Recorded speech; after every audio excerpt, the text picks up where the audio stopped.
ઉમરગામના કલાઈ આશ્રમ શાળામાં પીએમ મોદીના જન્મદિવસ અંતર્ગત સેવા પખવાડિયા કાર્યક્રમની ઉજવણી કરવામાં આવી હતી।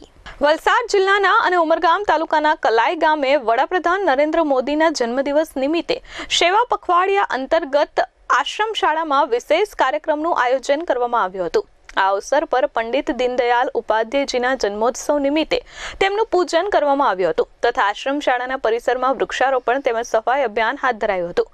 કાર્યક્રમ દરમિયાન જિલ્લા બક્ષીપંચ મોરચાના પ્રમુખ નિલેશ ભંડારી દ્વારા તેમને આશ્રમ શાળાના બાળકોને ફ્રૂટનું વિતરણ કર્યું હતું।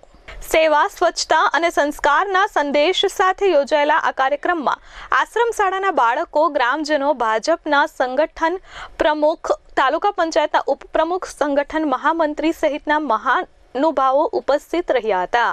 આજ રોજ કાલઈ આશ્રમ શાળામાં નરેન્દ્ર મોદી સાહેબના જન્મ દિવસ નિમિત્તે સેવા પખવાડિયાના કાર્યક્રમ નિમિત્તે અને પંડિત દીનદયાલ જીની જન્મ જયંતિ નિમિત્તે વૃક્ષારોપણ કરી ફૂડ વિતરણ કરી બાળકોને અને સાફ સફાઈ અભિયાન કરી ઉજવણી કરવામાં આવી।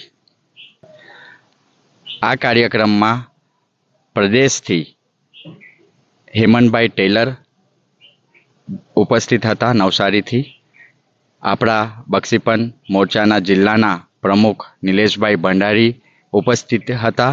એમના તરફથી ફૂડ વિતરણ કરવામાં આવ્યું। એમનો જન્મદિવસ હતો એમનો બી, અને સાથે સંગઠનના ઉપપ્રમુખ, મહામંત્રી, મંત્રીશ્રી અને તાલુકા પંચાયતના ઉપપ્રમુખ વિલાસભાઈ અને સમસ્ત સંગઠનના કાર્યકર્તાઓ, શાળાઓના શિક્ષકગણ, વિદ્યાર્થીગણ તમામ ઉપસ્થિત રહીને અમિત સિંહ રાજપૂત સાથે પ્રશાંત પંચાલ, S24 ન્યૂઝ, ઉમરગામ।